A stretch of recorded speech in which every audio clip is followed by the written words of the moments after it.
Alerta vermelho. Capítulo 28. Khabarovsk. Vladimir estava a salvo, mas Eduard não. Ele ainda estava na Rússia e não tínhamos ideia de onde. Nem sua mulher sabia. Depois de se separar dela na Universitetsky Prospect, Eduard fora levado para o apartamento de um amigo, na zona leste da cidade, perto da via Garden Ring, onde permaneceu alguns dias. Ele nunca saía nem fazia ligações, só ficava andando de um lado para outro no apartamento, e quando o amigo estava em casa, discutia com ele sobre sua situação e as alternativas que tinha. Ainda não estava preparado para sair do país. Pelo menos não naquele momento. No terceiro dia, pouco antes do amanhecer, Eduard entrou no carro de outro amigo, deitou-se no banco de trás e foi levado para outro apartamento. Fizeram um trajeto tortuoso, cheio de voltas, e só depois de terem certeza de que não estavam sendo seguidos, foram para o novo local. Eduard passou 2 noites ali. A movimentação toda de um lado para outro começou a incomodá-lo. Ele estava acostumado a fazer tudo por conta própria, mas agora, de maneira repentina, se via completamente dependente de terceiros. Não podia usar seu telefone nem mandar e-mails. Restava-lhe apenas acompanhar o noticiário e zanzar pelo apartamento como um animal enjaulado, cada vez mais estressado. Perto do fim da primeira semana, recebeu um recado sombrio de um de seus amigos. O número de homens no seu encalço era cada vez maior. O cerco contra ele se fechava e Moscou se tornara perigosa demais. Como não estava pronto para ir embora do país e admitir a derrota, precisava encontrar outra cidade onde se esconder. Considerou ir para Voronezh ou Nizhny Novgorod, ambas localizadas a uma noite de trem de Moscou. O problema é que em ambas estaria totalmente sozinho. Eduard era um advogado talentoso, não um fugitivo talentoso, e provavelmente não teria durado uma semana. Concluiu que precisava de 2 coisas: um esconderijo longe de Moscou e alguém confiável e com recursos para lhe dar abrigo. Repassando sua lista de contatos, fixou-se em um homem chamado Mikhail, que vivia na cidade de Khabarovsk, no extremo leste da Rússia. Uma década antes, Eduard o havia tirado de uma grande enrascada jurídica e o livrara de uma longa pena na prisão. Ligou então para Mikhail de um telefone pré-pago e explicou a situação. Quando terminou, Mikhail disse: "Se você arranjar um jeito de chegar até aqui, consigo mantê-lo escondido pelo tempo que precisar." Khabarovsk atendia com sobras a precondição de ficar bem longe. Está a mais de 6.000 quilômetros de Moscou, quase 500 a mais que a distância entre Londres e a linha do Equador. O problema seria chegar lá. De carro, demoraria muito e provavelmente Eduard seria parado no caminho e achacado por policiais locais, o que poderia acabar mal. Ir de trem também não seria aconselhável, porque ele teria que comprar uma passagem, o que implicava inserir seu nome no sistema, e ficaria sentado em uma caixa de metal móvel durante uma semana, tempo suficiente para seus perseguidores perceberem o que estava acontecendo. A melhor saída seria ir de avião. Embora esse meio também exigisse inserir o nome no sistema, a viagem duraria não mais que 8 horas, dando pouco tempo de reação aos seus perseguidores. Para aumentar as chances de fazer isso tudo em segurança, Eduard decidiu viajar na madrugada de uma sexta-feira para sábado. Contava que as pessoas que o vigiavam já teriam começado as atividades etílicas do fim de semana, reduzindo a probabilidade de receberem informações, processarem tudo e agirem antes de ele aterrissar. Chegou ao aeroporto Domodedovo, em Moscou, de onde partiam a maioria dos voos regionais, 1h30 antes da decolagem e seguiu até o balcão para comprar a passagem.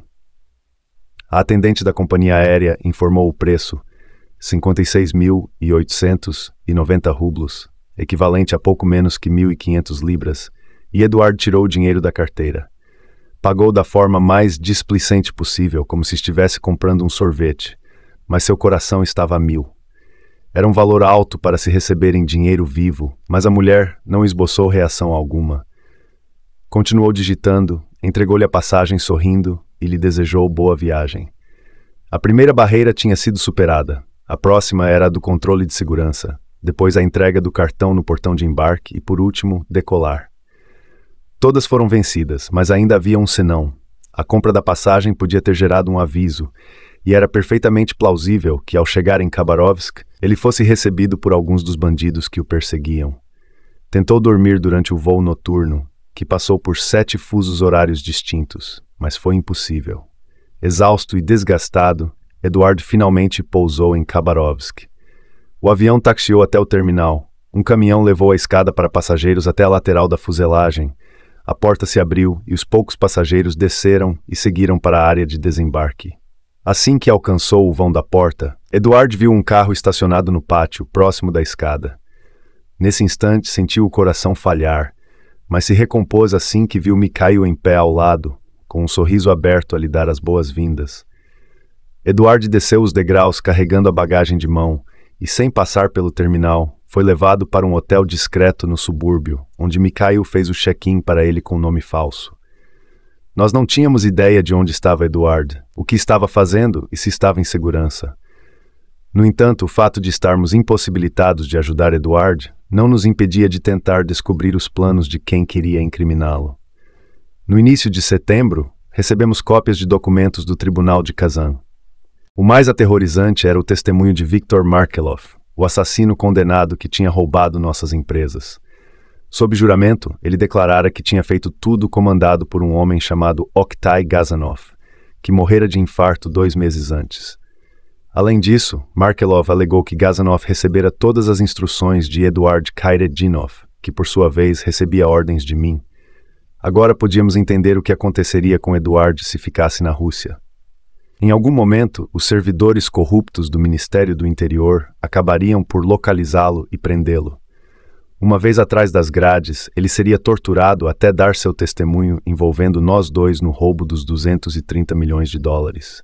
Se colaborasse, talvez pegassem leve e apenas o condenariam a passar alguns poucos anos em uma colônia penal. Se ele se recusasse, os agentes o matariam e todas as alegações de Markelov seriam aceitas como a verdade. Oficial na Rússia. Tínhamos que achar um meio de fazer essa informação chegar até ele. Vadim passou uma mensagem simples a algumas conexões de Eduard em Moscou, caso ele entrasse em contato. Novas informações vieram à tona. Sua vida corre perigo. Por favor, fuja assim que possível. Sem que soubéssemos, Eduard acabou recebendo a mensagem, mas nem assim estava disposto a ceder. Acreditava que tudo se resolveria se nossas denúncias do desvio de 230 milhões de dólares fossem analisadas por alguém com posto suficientemente alto no governo. O problema é que até Mikhail, seu guardião, estava ficando nervoso e começou a achar que ficar em Khabarovsk se tornara perigoso demais para Eduard. Ele então escalou 2 guarda-costas armados para proteger o amigo e mandou os 3 para sua dacha, localizada a 150 quilômetros da cidade. Ali onde a eletricidade vinha de um gerador, Eduard tinha à disposição um telefone via satélite e um carro. Era uma bela paisagem campestre, coberta por vidoeiros e coníferas entremeados por lagos cheios de peixe. Depois de 2 semanas no campo, Eduard recebeu uma mensagem de Mikhail. Um dos confidentes mais próximos de Eduard estava indo para Khabarovsk para lhe entregar pessoalmente uma mensagem. Eduard interpretou a notícia como um bom sinal. Por que alguém atravessaria o país até o extremo leste apenas para trazer uma notícia ruim? 2 dias depois, Eduard e os guarda-costas pegaram o carro e saíram da dacha para encontrar o homem vindo de Moscou em um café nos arrabaldes de Khabarovsk. As esperanças de Eduard foram pulverizadas segundos depois de ele ver o amigo, que tinha o semblante carregado de preocupação. Sentaram-se, pediram chá e começaram a conversar. Já tentamos tudo, disse o homem. Tem gente muito poderosa envolvida. Nada vai mudar. Eles não vão recuar. Mas então, por que vir até aqui só para me contar isso? O homem se inclinou para perto de Eduard e disse: Eduard, porque eu queria lhe dizer pessoalmente, você precisa sair da Rússia. Você está correndo o risco de ser assassinado. As pessoas que estão te perseguindo são implacáveis. Aquela conversa afetou Eduard profundamente. Depois do encontro, ele ligou para Mikhail. Preciso sair da Rússia. Você pode me ajudar? Farei o que for possível, respondeu Mikhail. Por ser a Rússia um país muito descentralizado, o poder de um empresário influente pode, em algumas regiões, se equiparar com o do Ministério do Interior, sediado em Moscou. Mikhail era um dos mais importantes empresários locais, e Eduard não tinha escolha, a não ser apostar todas as suas fichas na influência do amigo. Tinha que torcer para que o ajudasse a passar por todos os pontos de controle de segurança e fronteira aos quais está sujeito qualquer viajante saindo do país. Mikhail providenciou para que uma espécie de despachante local acompanhasse Eduard no aeroporto até o portão de embarque. Eduardo perguntou várias vezes se essa pessoa conseguiria fazer com que os agentes do serviço de fronteira o deixassem passar. Mikhail apenas lhe disse para não se preocupar, o que, claro, era a última coisa que Eduardo conseguiria fazer. Em 18 de outubro de 2008, às 10 da manhã, Eduardo foi para o aeroporto, onde se encontrou com o despachante, um homem baixo, com olhar amistoso, vestindo terno cinza bem cortado. Como já tinha visto de entrada no Reino Unido, Eduardo foi até o balcão de vendas da companhia aérea Asiana e comprou uma passagem de ida e volta para Londres via Seul. Depois de fazer o check-in, esperou até 1 hora antes do horário da partida para passar pelos controles de segurança e passaportes. Quando não dava mais para esperar, ele e o despachante caminharam em direção ao controle de segurança. Sem parar, passaram na frente de todo mundo que estava na fila e avançaram. O despachante permanecia ao lado de Eduardo o tempo todo, cumprimentando com a cabeça e piscando o olho para o pessoal da segurança, chegando a apertar a mão de alguns deles. Eduardo colocou as malas na esteira dos raios-x, apresentou seu cartão de embarque e passou pelo detector de metal. Em seguida, caminharam para a área de controle de passaportes. Ao chegarem à cabine, o despachante apertou a mão do agente do serviço de fronteiras e eles ficaram fazendo gracejos e brincando um com o outro. O agente pegou o passaporte, colocou-o na mesa, olhou para Eduardo, tornou a olhar para o despachante, achou um espaço em branco, afundou o carimbo na almofada de tinta vermelha e então o cravou no papel. Nem se deu ao trabalho de olhar para o computador. Apenas fechou o passaporte e o devolveu. Os olhos de Eduardo cruzaram com os do despachante, que deu uma piscadela.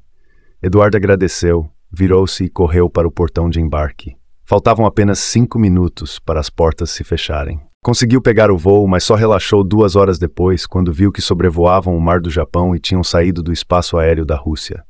Ele estava a salvo. Horas depois, naquele mesmo dia, o telefone de Vadim tocou, mas ele não reconheceu o código do país que aparecia na tela do identificador de chamada. Alô? Vadim, aqui é o Eduardo. Vadim pulou da cadeira. Não recebíamos notícia dele havia 2 meses. Todos os dias oscilávamos entre desalento e esperança quando falávamos dele. Estaria morto ou vivo, ou no meio do caminho entre as duas coisas. Eduardo, vibrou Vadim. Onde você está? Tudo com você? Sim, estou bem. Estou em Seul. Sim, Seul. Estou indo para Londres no próximo voo da Asiana. Aeroporto de Heathrow. Chego aí amanhã. Então você está são e salvo? Sim, temos muita coisa para conversar. Até amanhã. Na manhã seguinte, um carro foi buscar Eduardo no aeroporto e o trouxe direto para nosso escritório na Golden Square. Assim que ele entrou, todos fizemos fila para lhe dar abraços apertados. Embora só o tivesse visto pessoalmente uma única vez, era como se estivesse reencontrando um irmão há muito perdido. Quando finalmente nos acalmamos e sentamos para conversar, ele nos relatou sua história, com Vadim e Ivan se alternando como intérpretes. Estávamos arrebatados. Quando terminou, eu disse, isso é incrível, Eduardo, realmente incrível. Graças a Deus que você conseguiu. Ele concordou balançando a cabeça. Sim, você tem razão. Graças a Deus. Naquela noite, me permiti saborear por um instante o fato de Eduardo estar bem, mas sabia que nossos problemas estavam longe de ter acabado. Embora Eduardo tenha submergido na clandestinidade, Sergei ainda estava totalmente exposto em Moscou. No fim de setembro, nos deparamos com um artigo publicado em um obscuro jornal semanal de negócios chamado Delovoi Vtornik. Seu título era Fraude Puramente Inglesa e repetia as já conhecidas alegações de que Eduardo e eu éramos os cabeças por trás da fraude. Mas havia no texto um nome que até então estivera totalmente fora do noticiário: Sergei Magnitsky. Diante da novidade, Vadim tentou convencer Sergei a sair do país, mas ele se recusou terminantemente, insistindo que nada poderia lhe acontecer porque não havia feito nada de errado. Além disso, estava indignado por essas pessoas terem roubado tanto dinheiro do seu país. Firme em suas convicções e acreditando piamente na lei, em 7 de outubro ele voltou à Agência Estatal de Investigações Criminais para dar um segundo depoimento sob juramento. Mais uma vez, recorreu a esse expediente com o intuito de inserir mais provas nos autos do inquérito. Na ocasião, mencionou uma série de detalhes adicionais sobre a fraude e quem estava por trás dela. Foi um lance ousado e também preocupante. Sem deixar de admirar profundamente a determinação e a integridade de Sergei, eu estava, em vista do que haviam tentado fazer com Eduard e Vladimir, morrendo de medo de que eles o prendessem ali mesmo no ato. Surpreendentemente, nada aconteceu. Na manhã de 20 de outubro de 2008, Ivan fez uma nova tentativa de convencer Sergei. Preste atenção, todos os nossos advogados estão sendo perseguidos. Eduard está aqui, Vladimir está aqui. Tivemos acesso a matérias jornalísticas em que seu nome é citado. Acredito que alguma coisa muito ruim vai acontecer se você ficar aí, Sergei. Mas por que aconteceria alguma coisa? Perguntou Sergei, irredutível. Não infringi nenhuma lei. Eles só querem pegar Eduard e Vladimir porque eles contestaram as ações judiciais fraudulentas no tribunal. Eu nunca fiz isso. Não há razão para eu sair do país. Mas você precisa sair. Eles vão te prender, Sergei. Por favor, eu imploro. Sinto muito, Ivan. A lei vai me proteger. Não estamos em 1937, argumentou Sergei, referindo-se aos expurgos de Stalin, que levaram ao desaparecimento pelas mãos da polícia secreta de milhares de pessoas em todos os cantos. Não havia como convencer Sergei. Ele ficaria na Rússia e não poderíamos fazer nada a respeito. Era de uma geração diferente da que Eduard e Vladimir viveram. Ambos passaram boa parte da vida adulta sob a vigência do regime soviético e tinham visto de perto como o governo podia ser arbitrário. Se pessoas poderosas quisessem você preso, você seria preso. A lei não tinha importância. Sergei, por outro lado, tinha 36 anos e se tornara adulto numa época em que as coisas começavam a melhorar. Ele não via a Rússia como era de verdade, mas como gostaria que fosse. Por isso ele não conseguia ver que na Rússia não existia o império da lei. Existia sim o império dos homens, e esses homens eram corruptos.